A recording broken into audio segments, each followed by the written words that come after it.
Hello friends, welcome to my channel দীপ্তির পৃথিবী। আবার একটি নতুন গল্প নিয়ে ফিরে এলাম। গল্পটি ভালো লাগলে লাইক এবং কমেন্ট করবে এবং আমার চ্যানেলটিকে সাবস্ক্রাইব করে আমার পাশে থাকবে।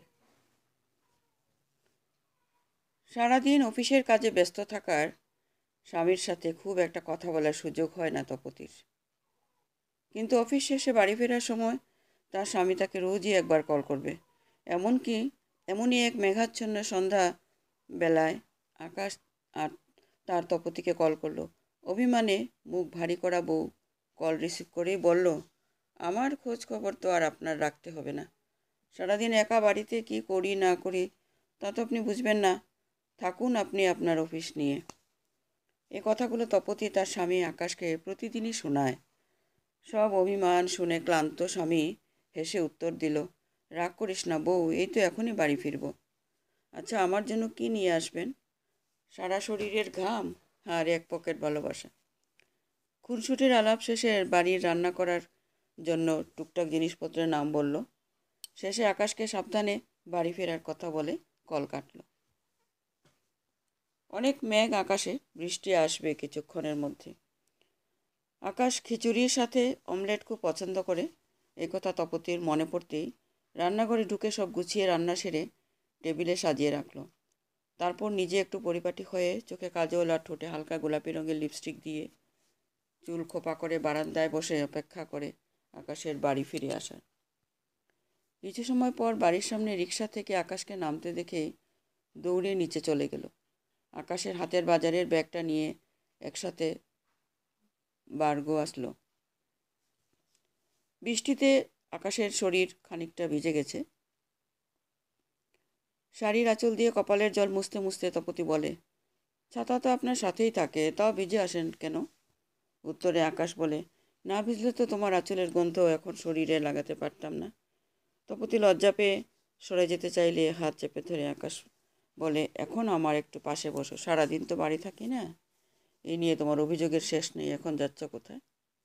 আপনার শার্ট ভিজে গেছে, চেঞ্জ করুন, তারপর অন্য কথা।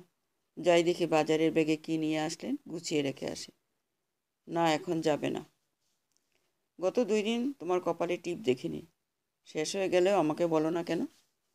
তপতি তখন মুচকি হেসে বলে, আমার টিপ ছাড়া কপাল আপনার নজরে ঠিকই পড়বে, আর সময় করে নিয়ে আসবেন তাও জানি, সেজন্যই বলি না।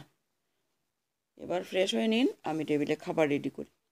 আচ্ছা, যাচ্ছি।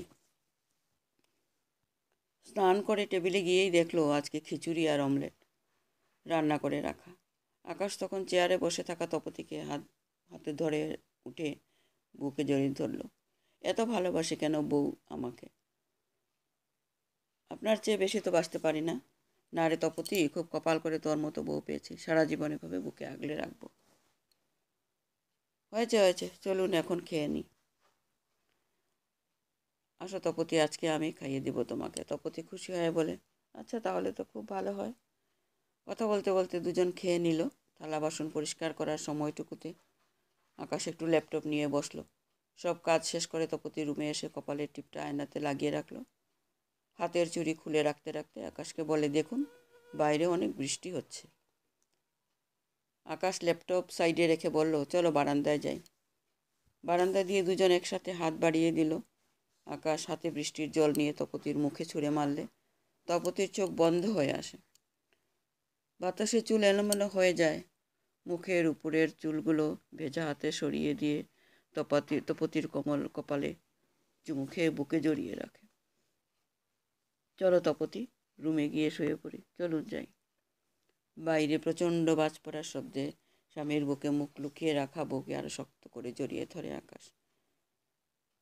সকালে ঘুম ভাঙার পর তপতি কিছুক্ষণ আকাশের মুখের দিকে তাকিয়ে দেখে, তারপর কপালে চুমু খেয়ে সকালের জলখাবার বানাতে চলে যায়। জানলার পর্দা সরাতেই আকাশের ঘুম ভেঙে গেল। তপতি পাশে বসতেই আকাশ বুকে চেপে ধরে কপালে চুমু খেয়ে নিল। যান, এখন স্নান করে নিন, তারপর জল খাবার করবেন।